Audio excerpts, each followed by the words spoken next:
Welcome to the second of my two short videos on clinical writing, prepared for and in collaboration with the Journal of Analytical Psychology. As I mentioned in my first video, most clinical writers combine telling a story about their clinical work with drawing teaching points out of their narrative to comment on its meaning and significance. The story is organized temporally and is composed of narrative details of the clinical experience, including the analyst's subjectivity. The story unfolds through time and can be represented by a horizontal line. The teaching points the writer draws out of the story constitutes the paper's conceptual axis, which I represent with a vertical line. The conceptual axis is composed of linked ideas that are abstracted from the clinical story to build interpretations, concepts, and theory. You will find backup material and writing exercises for both my videos on the JAP website and in my book, The Structure and Spontaneity of Clinical Prose. You will find the complete references to the words I use in this video, as well as links to the papers quoted, the quotations themselves, and additional links to the JAP's submission pages in my supplementary materials document on the JAP website. All material quoted in this video is used with the kind permission of each author.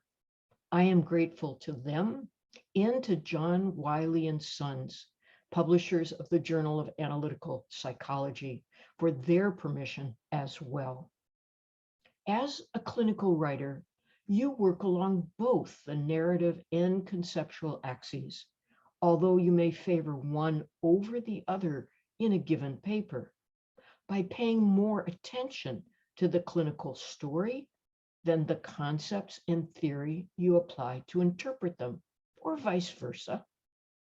Clinical writers often falter when it comes to persuasively linking narrative details to concepts because it's challenging to do so.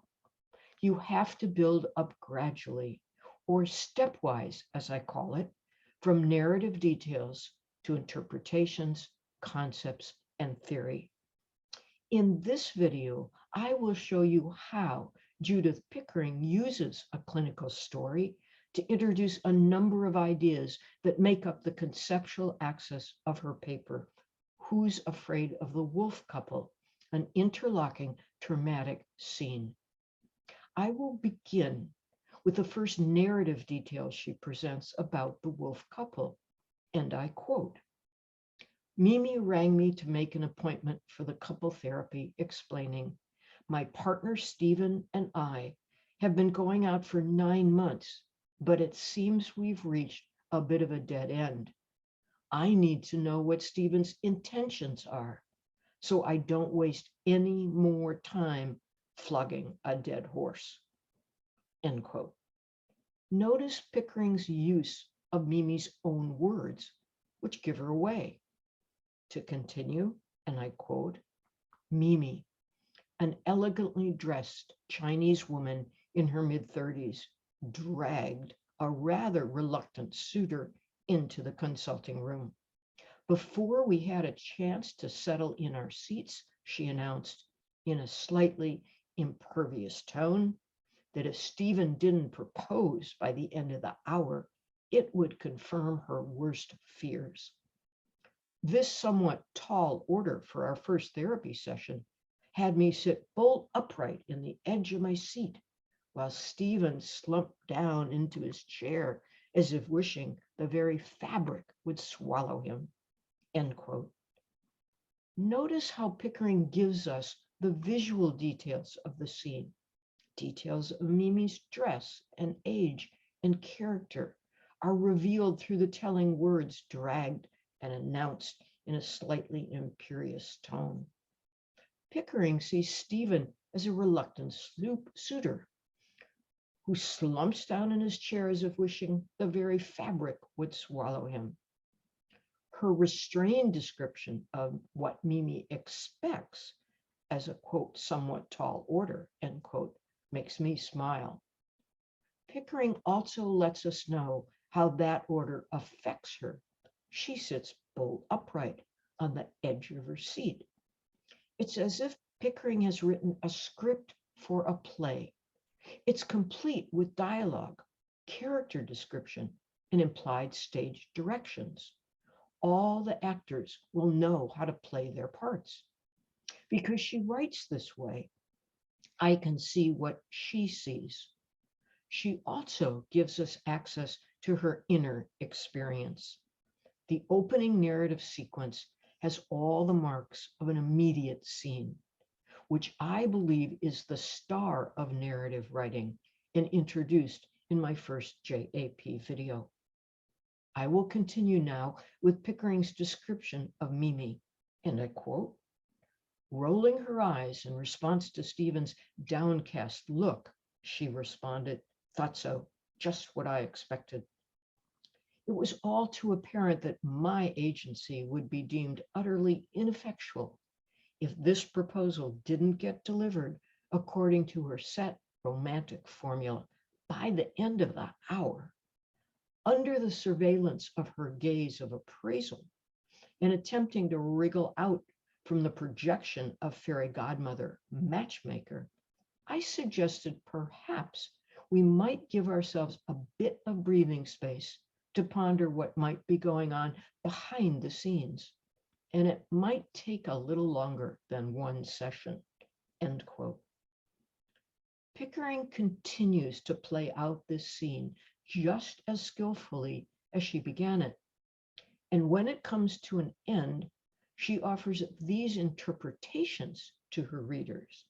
Quote, both Mimi and Stephen were locked in an altercation, which had all the marks of a traumatic complex, covering an all too soft underbelly.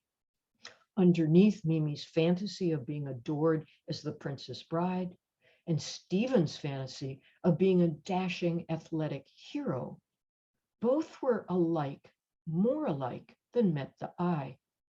What manifested as vacillation on Stephen's part and imperiousness on Mimi's masked shameful feelings of inadequacy and fears of abandonment, end quote. Now let's look closely at what Pickering does to develop her ideas about the wolf couple, ideas that build the conceptual structure of her paper. First, there's no question that Mimi and Stephen are locked in an altercation.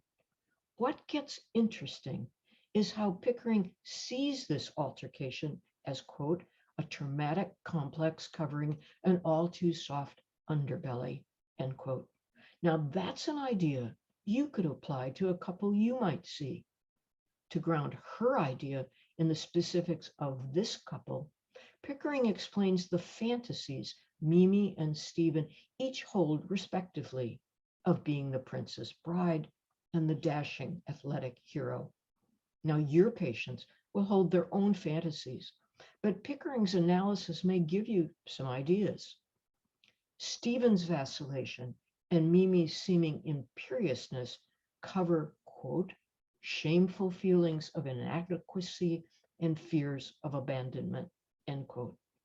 Pickering explains how each is trying to avoid shame-invoking events of childhood, just as your patients might in their own way.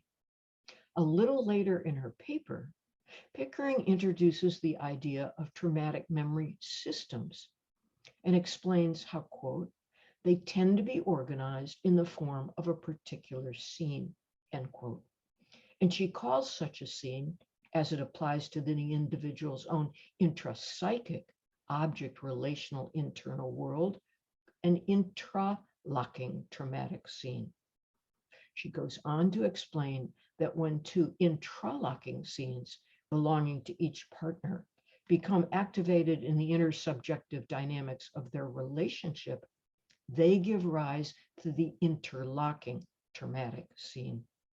Now, I don't expect you to absorb all this on the fly. Don't forget to look at the supplementary material on the JAP website to guide you. But even now, you may be able to sense how Pickering lifts ideas out of the narrative details of her story to build the conceptual structure. And that conceptual structure, or the conceptual axis, as I call it, consists of interpretations of the wolf's behavior, their fantasies and hidden shame, the relationships between that shame and their history, their object relations, and the interlocking scenes, all of which get replayed between them in an entangled drama that Pickering calls the interlocking traumatic scene. Now, Pickering begins her paper not with the wolf's story, but with broad and readily applicable ideas as she funnels our attention to the core concepts she uses the wolf's couple story to introduce. And she writes, and I quote, "Becoming who we are is a relational activity. We are continually created, destroyed, and remade in the crucible of our relations. Yet human encounters are continually obstructed by the ways we unwittingly conscript and are conscripted to play allotted roles in a falsely stereotypic and repetitive unconscious psychological scenario or scenarios. These scenes create an entangled web of obfuscation and distortion, preventing true intimacy from flourishing. Such scenes involve an interpenetration of unconscious defense, traumatic material, or the malignant dowries that each person brings to new relationship." Now this is Pickering speaking, called such intersubjective dramas the interlocking traumatic scene, the interlocking fantastic scene, and the interlocking model scene. My terminological dilemma represents the problem of finding terms which sublimate dualistic divisions, reductive causal chains between internal and external reality, the role of actual and fantasized experience, the status of real and imaginary mother. End quote. Now, the work of Pickering's paper, that is where she puts her emphasis, is to introduce and explain and illustrate her concept of the interlocking traumatic scene. In other words, she's doing conceptual work. That's her priority. And she's using dramatic details to support that conceptual work, moving stepwise, as I call it, from narrative details through interpretations to concepts, that is, moving progressively through different levels of abstraction up even to theory. When you start to tell a clinical story, you may not be sure what conceptual work you want to do. That's fine, because you can discover the concepts you need to understand the story as you write. Begin by telling your clinical story. And as your writing develops, you'll discover what it is you want to emphasize. If you want to emphasize more of the story or emphasize more of the concepts you use to understand it. But for you as a writer, practice writing clinical narratives, summaries, vignettes, and immediate scenes as discussed in the first video.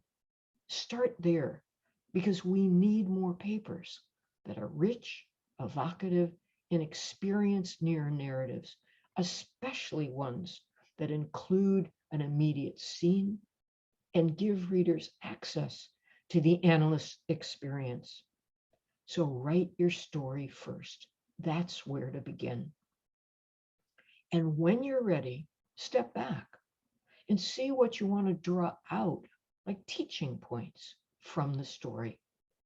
Maybe you'll take one step in that direction, or maybe more. And you can use Pickering's example for guidance, along with others I provide on the JAP website and in my book. I encourage you to think of writing as a process of discovering something about yourself, your patients, and your clinical work.